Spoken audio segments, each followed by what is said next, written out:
Man, that was a ton of good information from all those guests. This whole summit has been pretty amazing so far today. All right, first thing we want to do is we want to introduce David Pingree to my left here. David, what's up, man? How are you? Hey, I'm good. Good. Stoked to be here. You've had a long-standing career and now doing media in the off-road industry. We're also going to have Max Lee join us and Mark Carter as well. They're going to join us in just a second here. Let's see, Max Lee is dude, he's already at Ironman for the Motocross Nationals, so perfect place, right? Yeah, nice hotel room, buddy. Yeah, thank you. Good to join you guys. So Max is obviously Troy Lee's son, but he's taken over a lot of duties here at Troy Lee, so it's cool to see him. Nice fresh face. Yeah, absolutely. And we also have Mark Carter on. What's up, Mark? How are you? Good. How about you guys? We're doing good, man. So today we get to talk about mostly younger people and teams and stuff like that getting into the media. We all do it a lot on a daily basis. David, why don't you lead us in with telling us about stuff that you're doing and introduce yourself a little bit and how people can get in the media with you. So my career was racing, from the time I was a little kid. Had a pro career that existed, a couple of wins, definitely not what I had hoped for, but I think a lot of us fall short of what we hope for there. But that led into just a lot of other opportunities. I got into the media right away with Racer X, right as I stepped out of professional racing, which was a really nice transition. And I learned a lot from those guys. Just, I wrote a little bit in high school, but there's so many things to learn when it comes to that. And that was a really good step for me. I managed the race team here at Troy Lee Designs for a couple of years, another great learning experience. Did some supermoto racing and eventually went back to school to become a paramedic and a fireman. So I've been doing that for about 10 years now, full time. And somewhere along the line, had an idea to start a podcast called the Whiskey Throttle Show. And that has taken off and is now reaching about 65 to 70,000 people per show. It's been a lot of fun and trying to build basically a digital collection or catalog of all of the personalities and legends of our sport and to have them housed on the internet where we can find them now forever. And so that's transitioned into an entire media company called Whiskey Throttle Media that we just launched months ago. And yeah, well, congratulations to that first. But so we're going to talk with Max and Mark a little bit more about that same stuff. And I also host a podcast, but I think we should give some information. Maybe Max can kind of chime in on this a little bit about how the media benefits the brand, and then we'll go into how the kids and the racers and people like that can get into the media. Yeah, well, obviously, today's age, media consumers are able to learn about athletes on a personal level like never before. And podcasts, YouTube, Instagram has really changed how we promote athletes and sponsors. But overall, I think the biggest part about this transition into the new social media realm is introducing new consumers, people that may not already involved in the sport, that are catching their eye and getting them curious about the racing industry, whether it's bicycles, auto, motorcycles, and also people being able to promote themselves and create their own content and get themselves out there. We have this wonderful technology where we can basically connect with the whole world with a push of a button. So it's really helped the sport grow and helped all of us work together and enjoy doing stuff that we're passionate about. And Mark, how would you see people getting into media? And then we'll let David, chime in as well. Yeah, I think, I guess the best way for me to look at it is I look at it from, I was on the client side when I was at Simple Green for many years, and we sponsored Mitch's team at Pro Circuit, and then being at Saatchi, managing all the Toyota stuff. And we did the deal with Coy for the JGRMX team, kind of seen it from the sponsor standpoint. And, when you sponsor a team that's maybe not getting on the podium very much or at all in some instances, kind of came full circle when I was at NBC for that time, managing the outdoor nationals, working with, you know, the Coombs family on their end, and then our end at NBC on the commercial right side. I think the last time me and Ping spoke was when I think you guys were running a competitive helmet cam when GoPro was that whole nightmare when we were going through that. And it was like, I was in the position where it was always, you know, the teams were trying to do something, and then you had the series sponsors that, you know, everyone wanted their exclusive, but you wanted to do what was best for the series. But I think one of the things that I really learned from that is that I saw what J-Bone did. He did a really good job of realizing that, you know, high tide lifts all ships. And he was the first to always be there to offer his team or himself when we wanted to do any kind of in-show segments, because he knew all the branding with all the other sponsors would get picked up in the shows when we do stuff on NBC and all. And it was just kind of goes to what Jimmy said earlier about taking any call and taking every call. It's like just making yourself available. You know, because you might go a season without getting on the box, but if you're doing things that you can get some screen time for all the sponsors, whether you're a rider or a team, there's a lot of things that you can do that add value to a broadcast and to the production team that's on site trying to make that happen. Because you have a lot of riders and teams that don't want to be bothered with it because they're really focused on certain things. So it kind of opens the door for maybe not the top 3 to 5 guys if you have someone that will offer their time to do those types of things. I think that's one kind of a no-brainer. This last one would be take a look at series sponsors. And if you notice that they're not currently sponsoring any teams or riders, maybe offer to them to do things for them without charging them anything. It's a good way to get, you know, some camera time, to get some visibility, and you can also leverage their social reach and everything else just to kind of build your equity. Yeah, so there's a good, well-rounded team here, because Mark is obviously doing the MAV TV stuff, and David, you're doing I wouldn't call it your independent stuff as well as I am, and we're really giving the opportunity for a lot of people, like let's just say little Johnny Racer, to be able to really show social media, show what he's about, and things like that. So if you're looking at it from Max's point of view, it's more brand related. But how, if I'm little Johnny, do I get to be a part of, let's just say, Whiskey Throttle Show? Or we can ask Mark the same question to get on MAV TV. Yeah, we're going to start a segment within Whiskey Throttle Media where we're highlighting amateur kids and privateers. So I would say, you know, respectfully reach out, whether that's through social media or find our email address and just contact us, because we're, you know, it's funny. There's all of these kids looking for ways to get some exposure. In the meantime, we're going, okay, I'd love to highlight some kids, Right. but, you know, not only is it a little creepy for a grown man to be reaching out to these little kids, but like, you know, I don't even know who to reach out to. So if someone is politely and respectfully reaching out and going, hey, I'd love to, is there a way I could be involved in the show and do something? Man, I'm going to snap that right up. So put yourself out there, be proactive. And, you know, I think that one thing that's really important here is to look at the way things used to be versus now. 90s, kind of my era, pre-social media. When Moto Triple X and Krusty Demons of Dirt and all these videos came out, we would literally cancel a day of testing or riding at the track to go film with these guys. Right. Because that was, man, if you got asked to go, you dropped whatever you do and you went. These days, everybody has, you know, a phone sitting here that they can go out and make their own videos. So being savvy with social media, with the tech, with speaking in front of a camera is so important. And I see people really kind of falling short, especially with that speaking in front of a camera a bit. And it's like, it's something you could just record yourself, watch it back, keep practicing over and over and get better at, that I think would add a ton of value. And something that used to be just reserved for pro racers. You didn't ever have to get on a podium and speak unless you podiumed or Supercross. Yep.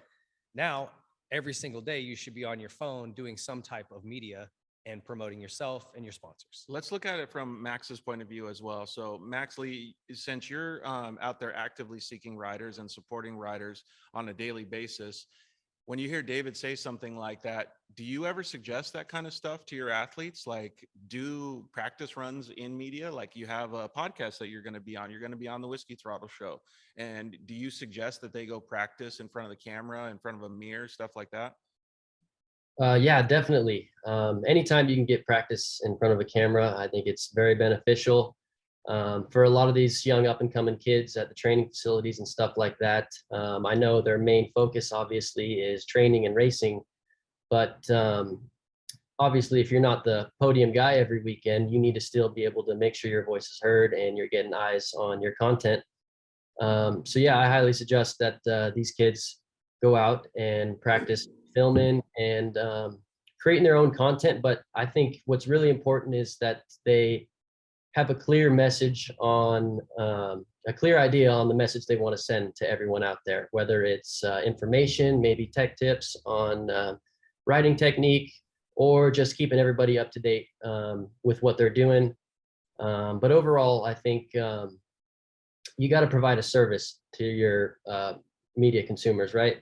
And you got to figure out your own little niche, something that you can be organic and authentic, so you're not doing the same thing as everyone else.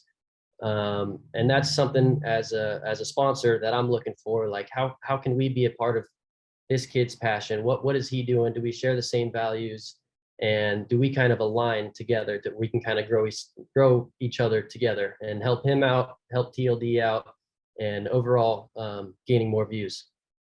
Yeah, I think one of the good things about what you guys just said is just having a clear, concise understanding of what you're going to do, because that's a huge thing. Is sometimes some people will just go online and they'll just post whatever, or talk about whatever. But I also think that there's a caveat to that, David. It's something that you talk about a lot, is that just be natural. So have a clear, concise purpose on what you're going to be providing to your sponsors, but also be natural. Yeah, and Max really nailed it there, just saying you've got to find your space, your niche within in our industry. And I can just use myself as an example. I was a big fan of Joe Rogan's podcast. We don't have anything that's like that. That was a no time limit, like full birth to end of, or to where they're at now story. Really, really long form. I got laughed at when I said, well, we're going to go maybe 3-4 hours. People were like, dude, no one's going to watch that. Yeah. Well, no one's doing it. I'm going to try it. And so that's worked out, and now we're trying to kind of do something different with Whiskey Throttle Media. I feel like there was a void.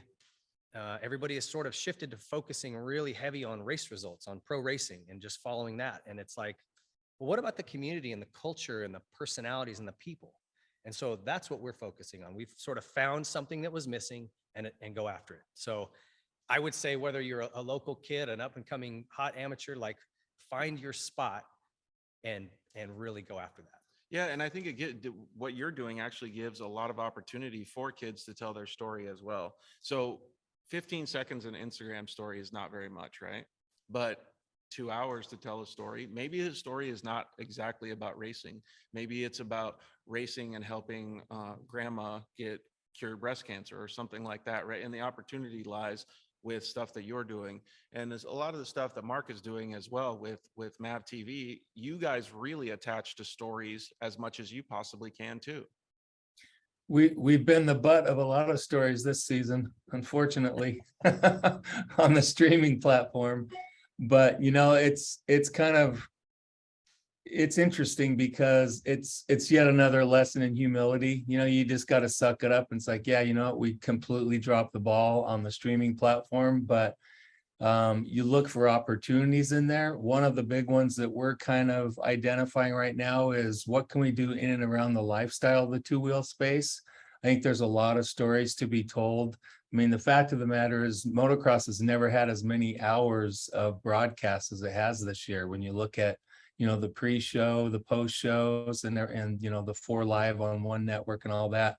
But it's kind of the same thing. We're looking at, okay, going further into 2023, what can we do to support this sport with the behind the scenes stories, talking about different riders. You look at the different stories, when you go to Loretta's and see what the families are going through.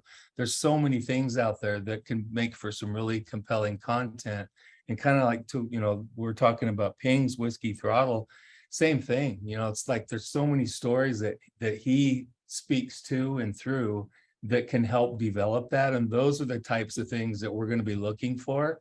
But I think we're looking for not really in your face types of personalities, but the people that are kind of going about it in a humble way, doing it right. Like, how can we do something that's going to be giving back to the community? Like those types of stories. where it's a lot more well-rounded, and I think it's something that people are gonna watch for sure. Well, I think I just want to add something because Mark, I think you're spot on with that. And something that I've always found, and this is for me personally and everyone else that I've talked to about it, is there are some people that, they're a Yamaha fan and they're going to pull for the Yamaha team no matter what. But I think the largest portion of our fans, you're going to connect with personalities, with people. Yeah. And if you Yep. become a fan of Eli Tomac or Hayden Deegan, man, you're a fan of him. You're going to follow him wherever he goes. So it's really important. And this is, again, goes back to whether you're a local amateur kid or you're Mhm. working your way through that pipeline, really showcase who you are. Yeah, it's great to have some riding footage and whatever, but man, who are you off the bike and what kind of things are you into? Let people connect with you, and then they're going to become a fan and attach and follow you through your whole career. I couldn't agree with that more, David. And I wanted to ask Max the same question along those lines is, before, like, you did an interview with the Lawrence family, Jet Lawrence and Hunter Lawrence, and I think their dad. That interview, I didn't know who the Lawrence brothers were very much before that. That interview really attracted me to them because of the story. We'll ask Max how much value it provides to him, because they're not Troy Lee athletes, but it really resonates with everybody, the connection of life that they provide, right? Yeah. So when you have that type of real connection, it turns into value. And I would like to hear it from Max's end to see what kind of value something like that would, provide Troy Lee. Yeah, I mean, all that personal stuff that people don't get to see. You really don't gain too much about a person with a 30-second interview on the podium, but the podcasts, even vlogs nowadays, being able to get that behind the scenes inside view on these people's lives, their personality, and being able to relate to them is huge. It's so easy to see these top athletes as some superstar, superhero, but being able to sit down and have those conversations is huge for a lot of the viewers, being able to connect with them, relate to them, and then also being able to gain their trust and learn about them more as a human, on a human level. And I think that's huge when you're a brand sponsoring these athletes, and these, they're awesome athletes and they're badass and they do a killer job and they're crushing it in their sport. But at the same time, we're all human.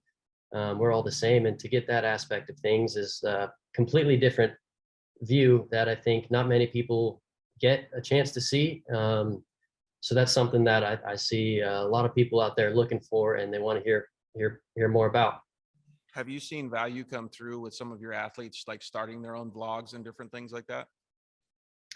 Yeah, definitely. It seems like it's every year it's just been growing more and more. But for example, the BAM TV has been one of the biggest things for our Troy Moto marketing this year. Obviously, everyone knows Justin's a wild man on the track, but off the track, he's a great human, very personable, really enjoys spending time with his fans, and he's just a happy-go-lucky, funny guy, and likes to hang out, and he likes to have fun with everything he does on and off the motorcycle. And it's great being able to sponsor a guy like that, because as a brand for TLD, I feel like we value the same things, and we try to make everything we do fun and also kick ass at what we do.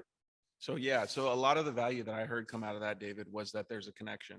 Mhm. There's a connection from the rider to the fans. And it's a real world connection, not just the fastest rider connection.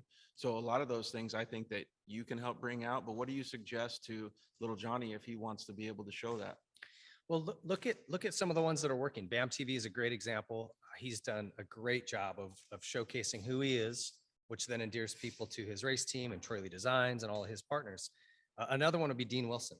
Yeah. Here's a guy who's had some rough years as far as results go, a lot of injuries and things, but he's so good. Fan favorite. Fan favorite because his YouTube, as he calls it, and just his vlog stuff, he's throwing on rubber shorts and rollerblading and chugging a rock star. It's like, But that's him. That's natural. totally him. So yeah, and maybe that's not everybody. I'm Right. not saying copy what he's doing, but look at how he's showcasing his goofy personality and turning that into value for not only his sponsors, but fans who keep tuning in. it really does make a big difference. And I will drive this home all the time is anytime you get a chance to be in the media is always be yourself, always. Yeah. 100%. And if you are producing content, do the same thing, because there's a lot of people, even if you're quirky, even if you're totally serious, there's a lot of people that gravitate to that stuff. Yeah, absolutely. And this is why it takes some work. You know, when we talk about communication and recording yourself, you know, have your family or a buddy ask you a few interview questions and record it with your phone and then watch it back. You're going to catch way more ums and yeahs, yeah, nos and likes and than you think. Right. And becoming more proficient at that, you know, will translate into more fans for you, period.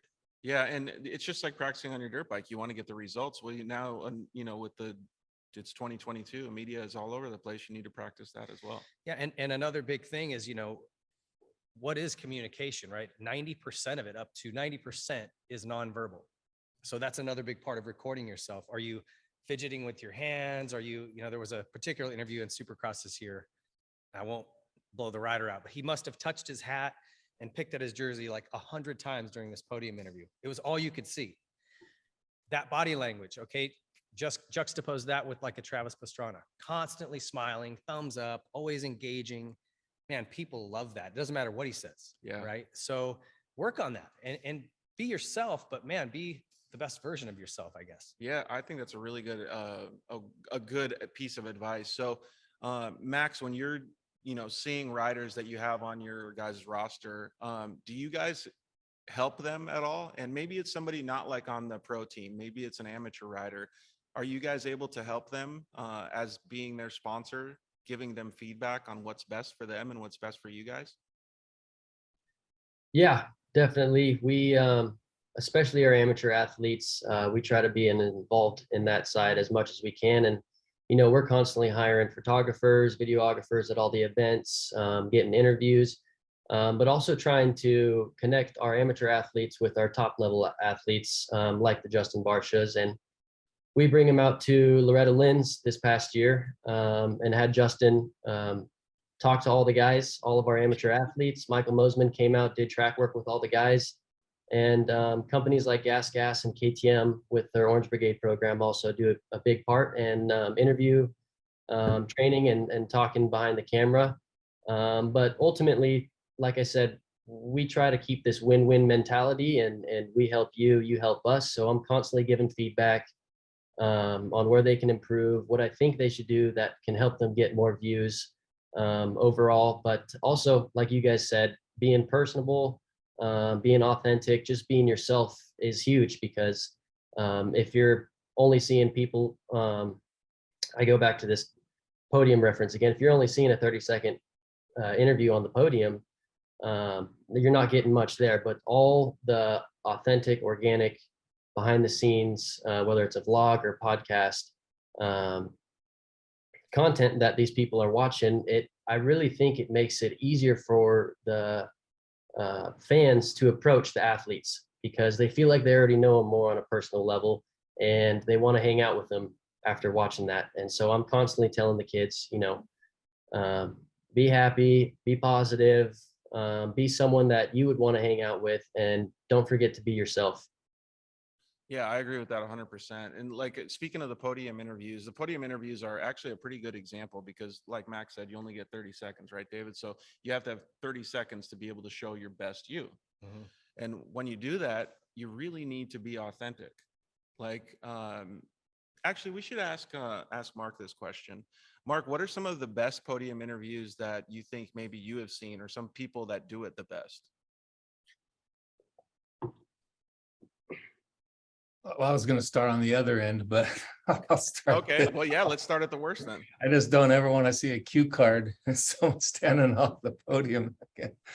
But I think, to your point, being authentic, you know, I think some of the best ones I've ever seen is they actually didn't even thank their sponsors. They were just talking about, you know, maybe they even started getting, you know, they started crying, or they were just emotional. You could see the raw emotion in kind of where they're coming from, what the win or the place meant to them.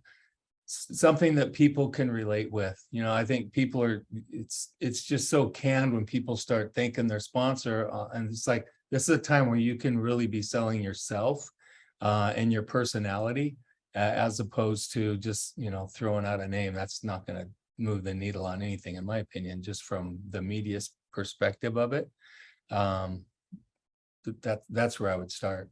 Yeah, I think so too. And David, you've mentioned this a couple times in the Whiskey Throttle show, actually, is that connection on the podium that you receive. It's pretty, you got to do it quickly and you can't just be a robot. No, and I point back to like the guys who I thought were really good at it. I mean, Jeremy was always good, but Travis Preston, Travis Pastrana, these guys were smiling. Yep. They answered the question. I can't, it drives me so bananas when they get asked a question and then like Mark said, they'll just start, well, my Star Yamaha Dunlop tires hooked up, and they don't even end up answering the question. Right. You've lost everybody. And Yeah. and I would imagine that the TV producers are going, all right, cut this guy off, but if you're Yep. if you're engaging and you're answering the question, and you're talking about something that happened during the day, just inject your story into it. Right. Man, they'll give you more time. I mean, Mark, correct me if I'm wrong, but I gotta believe they're gonna be like, hey, this is great, stay with it. So Yeah, no, you're right, Pingree. That's how they are. And that also dictates who they go to interview a lot of times too, because they know what they don't want during that, 30 to 60 seconds. And so they'll gravitate to the people that they're getting good content from, for sure. So it's like telling stories, answering the questions with a smile, engaging with the fans. That's a home run. So if they don't have the opportunity to be on the podium, what are the suggestions? Are you doing race recaps on your social media? Are you providing that to your sponsors? Where are you going with the growth? Because I know that sponsors really like to get that information, whether it's emailed to your athlete manager or whoever it is. But where do you go if you don't get on the podium? I would say, like Max pointed out, a vlog is just a great way to kind of showcase your personality, your life. Because during the week, it can be what you're doing during the day when you're not on the bike. What else do you do? What's your life like? And then you can also recap the weekend's race results. It's a real great way you can tag your sponsors, then they can share it. And, we're starting vlogs with Kalana Humphrey and Liam Olaf, kind of showing cool.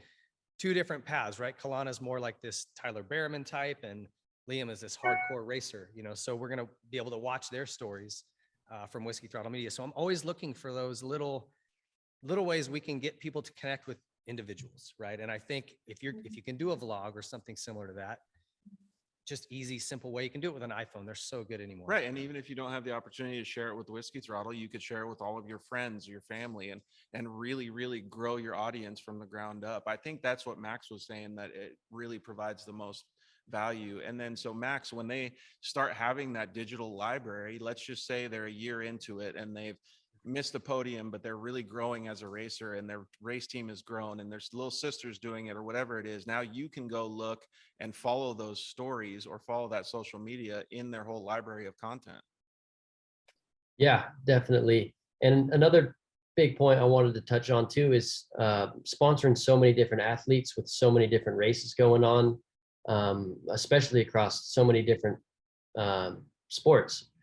It's really hard to stay up to date with every single race that's going on every single weekend. So a quick email with a 2-paragraph summary of the weekend with some photos. Obviously, video and blog is great. You get a lot more from that, but just a recap of what happened. And hey, I was out here. These are my results. This is what we did. This is where I'm headed next weekend. Is really good on our side to keep up to date. And also, I mean, Trolley Designs, obviously, we've been trying to be more present at the events, but there's a lot of sponsors out there that they have no presence out there and they're sponsoring you. But if they don't get that email or any of that feedback from the weekend, then there's really no value in it for them. So just a quick little update on what's going on goes a long, long way. Yeah, totally. And there's also other stuff that you can do too. Like, let's just say that you are following all your race stuff, but maybe that's not connecting. David, one of the things that you always preach on is finding a niche. And maybe it's not the biggest thing that you do. Maybe you're not on the podium every weekend, but maybe there's something else that you really enjoy doing. Like Kalana, let's use him for example. Maybe surfing is what you're into. Maybe that's a good connection point too. So what can you say about finding a niche?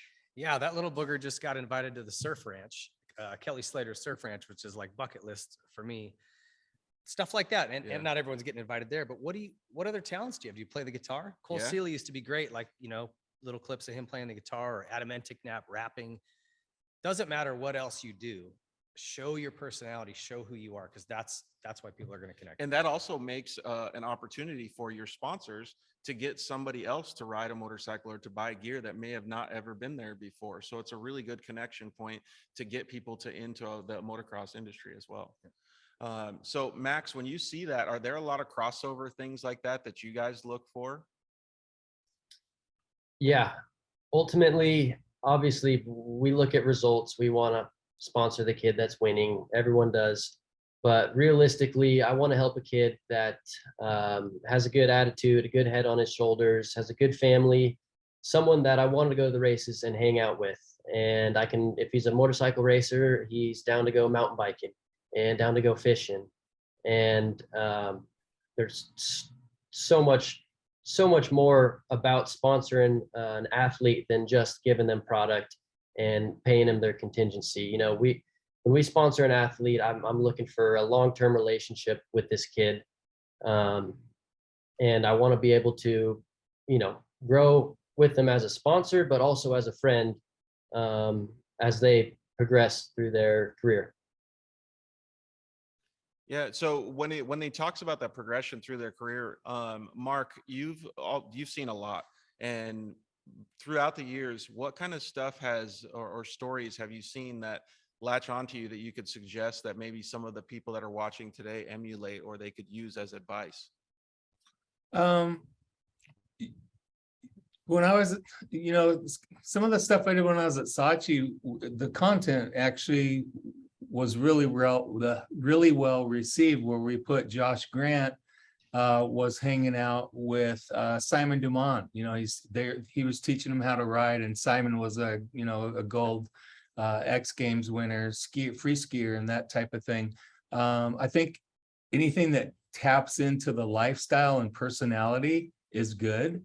As well as, I just know with Lucas Oil owning Mav TV, I see a lot of what they're starting to transition to in their marketing, and it's a lot of, let's not spend so much money in the same space. Let's start spreading it out and looking for influencers that are going to be doing something to actually help grow our brand to a different audience. So there's a lot of equity that, you know, one could bring to a brand by doing that with content, just like what Max said with the BAM TV show, showing, you know, personalities and lifestyles. That's stuff that there's a lot of ways that you can grow not only your sponsor's brand and your brand, but just interest to a specific space, you know, whether it be the motocross industry or whatever sport it's in. I love the surfer cross, being a surf, you know, I've surfed for almost 45, 50 years. I used to love when I was still in California, I loved going to that event because it was so cool to see the Stoke, you know, when I remember when Sonny was in it, you know, and Chava Greenlee would come over from the islands and stuff, and they would just love to be able to race against other competitors who are so much better than them in the space. But it was the interaction of these guys, you know, it's like Kelly Slater, when he goes to a PGA tournament, seeing the mutual respect. There's just a lot of storylines in that. And I think, especially within motocross, there's a lot of other sports that these athletes are doing. That's an angle right there. Maybe there's something else you're good in. David mentioned, you know, with someone playing the guitar, there's all different types of ways that you could do that through content. And I think that's the key. Also, to never forget that whatever you put on social media is always going to be there somehow. And don't ever do anything to let it come back to bite you in the ass, because it will. Yeah, the whole never throw your helmet thing. Yeah, no, that's a great point, Mark, and we haven't really touched on that. If you're not sure whether or not to post something, sleep on it. Yeah. Yeah. Or just don't post it. Yeah. And always present yourself in the most positive manner you can. There's always going to be times when you're in the media, and Mark, everybody's seen it, when you really, really have an attitude. You have a bad attitude, you just got taken out in a race or whatever. Just like David said, maybe go back to the truck and just take a deep breath, cool off. We've all done it. You know, I've after a Supercross been so frustrated. I finished second to Wyndham in '96 Seattle. Was so mad that I didn't win. I walked out of the stadium into the tunnel and kicked a trash can just to like cool myself down. Then I walked back in, did the interview, and I was okay. But man, if you can just keep that stuff off camera, because back in the day, it wasn't a big deal. Maybe somebody saw it and that was it. Now it's on social media, it's getting passed around, and Yeah, it'll be online in 10 seconds. you're the spastic who just, lost his mind in front of everybody. But you might get a lot of views, but not going to be good. No, it's not even good views. And something else Mark said, where action sports really ties in. I think that there's a huge tie between all action sports. I've become Right. buddies with Darren Rawls, Steve Yeah. Caballero, Sonny, all these guys. Zeke showed up at the Surfer-Cross this year, and that guy is so cool and he just loves moto. But whether it's music, skate, snow, surf, you name it, everybody has a mutual respect for one another. So Yep. if you can do any of those sports, not at a pro level, but just any level, I think there's a tie to that too. And you can start drawing in fans from other areas. So when you're Mhm. talking about a vlog or posting stuff, that's the stuff to showcase. If you can surf, skate, ride a dirt jump bike, whatever, show that. Yeah, and it just goes back to showing all of those connections, right? But the main thing that we're talking about here is the media, is we're actually showing it, right? So if you're doing all of this videoing or photos or whatever you're doing to provide this media, or getting on a podcast, or doing a podium interview, do it artificially. Let it be your natural self and let it grow, and make sure that you have every ability to connect with those other audiences, because it's going to help you grow. And it's also going to help your sponsors too. Like Troy Lee has a very diverse group of products, right? Mountain bikes and helmets and all of these different things, right? But that doesn't mean that they don't still want something else like skateboarding or some sort of other product, right? So when you can offer those things or bring that to the table for your continued sponsors or your current sponsors, it's a very, very valuable thing for you as well. Yeah, and I would say too, another thing for younger kids to really start paying attention to is, man, work on video editing. There's apps where you can take video of yourself and plug in music and pretty easily put together a small edit. It doesn't have to be really fancy, but this is something that's not going away. It's only going to become more prevalent. So embrace it. If you're a younger guy, really dive into that, I would say, and start figuring out how to be proficient and effective with social media. Yeah, totally. And Instagram already has it, like with Reels and obviously TikTok. You can edit it through there. And we're going to talk with in the next segment about social media. So it's going to be really cool that you brought that up, because those things are very small skill set, right? But they can go a long way in providing value back to your sponsor, like Max, for instance. So Max, have you seen any of your guys' athletes, amateur, professional, provide you guys any of that content over the past year that really, made a mark or you really remember a lot? Yeah, I mean, obviously BAM TV has been awesome, but we sponsor all sorts of athletes, professional, amateur, off-road. But yeah, really just over the past couple of years, more and more athletes have been doing more vlogs, giving people a little bit more of that insight and approach of what's going on. But really, another thing I wanted to touch on was being able to have a good relationship with your sponsor, and going out of your way to show them thanks and support, even when they don't ask. Posting videos on Instagram, oh, I love my helmet, it fits great, this and that, when we didn't have to reach out and ask about that. That goes a long way. And having that good relationship with your sponsor helps when you're looking out after them, when you see an opportunity to kind of give them a shout out that they might not see. Also, the sponsor does the same thing for you when they see that. If I see an opportunity where I can, hey man, this video is, we're filming this video here, I know you live nearby, if you can join in, it would be great. Or as a sponsor, you want to be able to have that relationship with your athletes where you can look after them and say, look out for them for opportunities that they may be missing. And same goes for them. That's actually a really good point to bring up, David, is that the sharing portion of it, right? So everything is shared now. So if a rider or an athlete comes to you and you accept them to be on the Whiskey Throttle Show for a 10-minute segment or whatever it is, now that 10-minute segment, you guys can provide back to them. You can provide it to all their sponsors. Their sponsors can now share it, and it really grows little Johnny as an athlete. Yeah, content is king these days. Everybody's looking for especially small digestible bites that they can put out on social media or their websites. And if you can produce that, these guys that are really successful with it, if you look at the Deegans, they have a full-time video guy. He's a live-in video dude that just makes edits for them.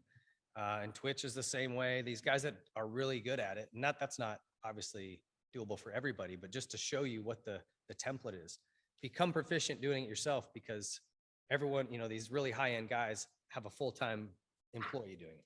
Well, so let's do that. Let's backtrack that a little bit. Is little Johnny, how does he get to that point, or what's his best solution for it? Everybody has the same tool in their pocket. They have their cell phone, like you just mentioned, right?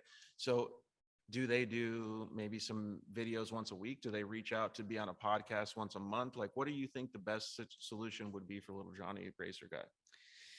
I think it's dependent on each kid, but definitely consistency with it.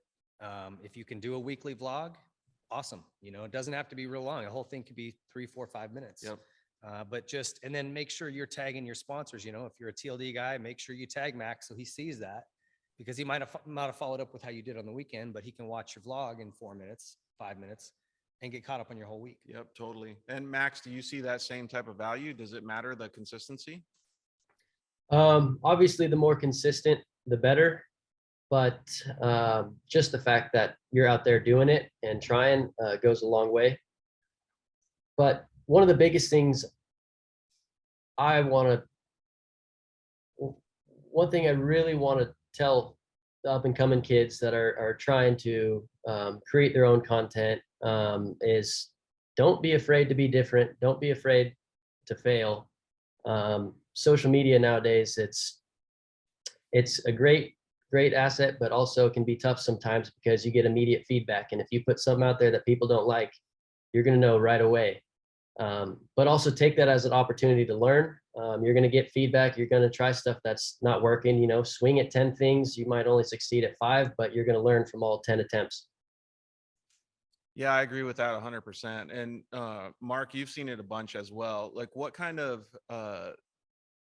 I don't know what you want to say. What kind of out of the box thinking could you see would provide value to some of the people that may not be on media all of the time, like on the podium? No, that's a good question. I think a lot of it is, how are you adding value, not just yourself, but how are you adding value to other people's lives too? What are you doing in your community? What are you doing to maybe help underprivileged? There's so many different things out there that you can actually do, that from a sponsor's or a media's perspective, that's a lot of equity. It's storylines from the media, but it's also a lot of equity for a potential sponsor, seeing, wow, look what this kid's doing. That's kind of cool. He's got his head on.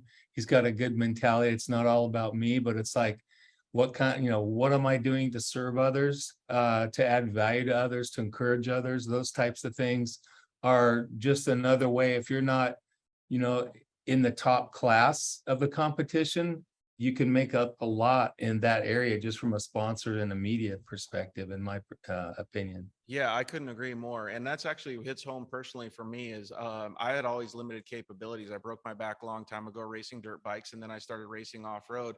And I wanted to share my story to show people that you could do anything. I wasn't ever I got on top of the podium a few times, but I wasn't ever winning championships. But I knew my value wasn't in that. It was the connection with people. And now there's hundreds of racers that go out and they have limited ability, and they go out there and they have fun. So it's really cool that those connections can happen through media that we have nowadays. And I know, David, you've seen it a bunch, Ricky James and all kinds of different people. It's cool to see those. Yeah, it is, and I try to tie in guys when I can. David Bailey's been doing quite a bit of work with us prior to his shoulder surgery, and we look forward to getting him back. But yeah, there's a ton of value in a lot of things you can do, no matter what. No matter what it is, and follow your story. Like, your life is just as valuable as everybody else's out there. So I think those are really good points that Mark and Max both brought up. I think one of the main things that I think is that some people are scared of showing themselves on camera. Some people choke up when they're on camera. They don't want to be filmed or whatever it is. Do you have suggestions, or do you tell people what to do to break that? This is hard, because I have some friends that I know that if you're just talking to them in person, they're great, they're outgoing, they're funny. And the minute you turn a camera on, they just lock up. And it's not easy. It isn't comfortable to have a camera pointed at you and be put on the spot. And the only way you're going to get more comfortable with that is doing more of it. That's why I say, even just if it's your buddy with the phone, practice interviews. You're going to feel stupid at first. That's totally normal. But the only way you're going to get through that uncomfortable phase is to do it over and over and over. And for me, I got to a point where I try to act, and I do this when I'm writing as well, writing or typing, I guess it would be now. Act like you're just talking to a buddy. Keep it very casual. Sometimes you'll hear TV announcers trying to use words and they don't use them correctly because they're trying to, Yeah, just be natural. be up in an orbit that they shouldn't be in. And it's like, just be yourself, be casual, and speak like you're speaking to a friend. That would be my best advice. Like you're speaking to your buddies. Okay, looks like we Maybe got with it. fewer Hey, F-bombs. George, Yeah. we have a question here. We have a question for Mark. Mark, would Mav TV purchase a finished product, like a season-long documentary around motocross? Oh, yeah, we look at anything and everything. To Jimmy's point, take every call. Might not say yes to everything, but That's actually the perfect thing that we were talking about, is to put yourself out there, right? Like that's the exact same thing, is just give yourself to Mav TV, to the Whiskey Throttle Show, like whatever you can to be able to showcase your sponsors. I think that's a fantastic question, Alex. Yeah, we just to tie into that, we've had multiple people reach out and say, "Hey, I do graphic design. Are you looking for anybody?" And I'm like, "Yep." Yeah. I'm just bought a whole bunch of stickers from a guy who hit me. I'm goes, "Hey, I do stickers. Do you want any? Are you guys looking for that?" And I'm like, "Yep." So just by reaching out, putting themselves out there, they got some business. Yeah, well, not only just getting business though, but maybe he is a C-class rider and he's doing the stickers on the side to support his motocross program. And then all of a sudden he has an opportunity a year down the road to be on the show because he did something or whatever it is. Yeah. So all of those things, just putting yourself out there, just like Jimmy said and what Mark was saying, is answer every phone call, but also on the other end, call every person that you think is going to be valuable to your program. Don't be scared to do that, because media is very difficult to get into sometimes and it's very scary sometimes. But if you put yourself out there, there's a good chance that you'll be providing value at some point to your sponsor. Yeah, salesmen get told no a lot. You Yeah. have to be okay with that. But man, it's very easy to type up a nice email and shoot it out and reach out to different companies and see if there's interest. Just make sure that you type the email and make sure that you type it to the proper person. Yes. I definitely think that there's a lot of value here. Mark, what's some of the best things that you've seen in the past that have provided value during the broadcast? Well, some of them I mentioned earlier, teams or riders that would go ahead and take the time to help us with maybe an instructional segment, something along those lines. The other thing is follow-up, or even kind of pre-planning, people reaching out before a specific race. For instance, this week, in Crawfordsville, maybe someone reaching out to the network and saying, "Hey, I'm in the field, I'm racing, would love to come by and meet the TV crew, or at least see what's going on." Like, show your interest in learning the space, understand what the production is going through, how that all works. I think the more you can educate yourself to the surroundings, the more you kind of understand and you can put all the pieces of the puzzle together. You know how the teams work, how the promoters are working, how MX Sports is working, how the television and Chris Bond and all those guys are working. The more information you can gain and gather and know, you're going to be better equipped to kind of know how you can maybe add value. Thanks, Mark. Quick question for David. Jimmy Button wants to know, when can he be on the show again? There you go. See, it never hurts to ask. Jimmy, I take every call, so just hit me up. We'd love to have you back on. Yeah. So Look, Dave. perfect example. Get on the sponsorship summit and then ask a question on air so that you can't say no, right? Yeah, that's a smart move right there. Yeah. See, Solid Jimmy's move, he's Jimmy. a solid businessman. Totally. Hey, I want to agent move. read something. I had posted this. I framed this in my house. Like, I just believe in this so much, and I think it can apply to what we're talking about. Because I see a lot of people start a vlog or a YouTube channel or something, and it doesn't just take off right away, and they just go, "Ah, this isn't working," and they give up. And I just want to read this. This is from a guy named James Clear. He said, "Most big, deeply satisfying accomplishments in life take at least 5 years to achieve.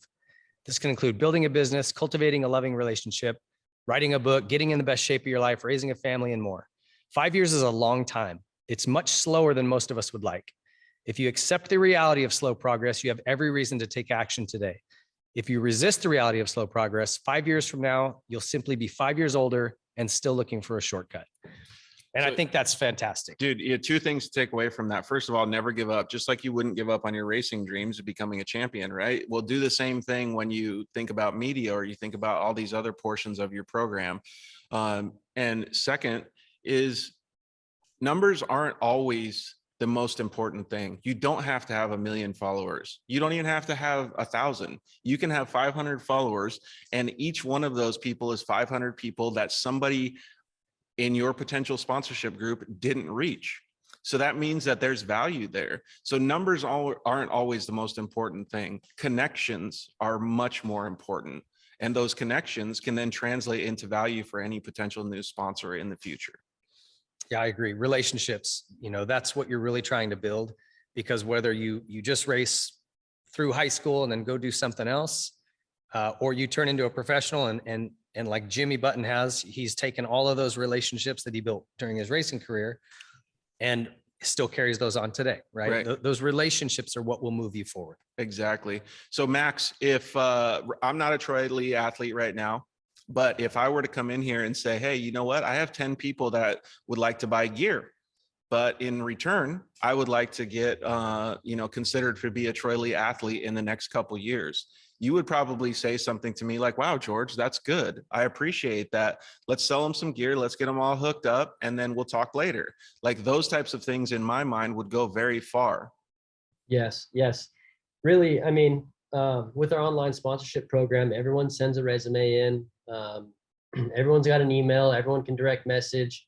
But any way that you can differentiate your approach, I'm going to notice it. And I want to touch on another thing that everyone's contacting each other through social media, text, email, phone call, whatever. But honestly, a simple handshake and a 3-minute conversation at an event goes a long, long way. And it's something that we don't see too much of anymore because we communicate so much through our phones now. But if you can come up at an event, shake my hand. I mean, I have kids that come up and thank me that I don't even sponsor. Thank me for the helmet. The gear looks great, this and that.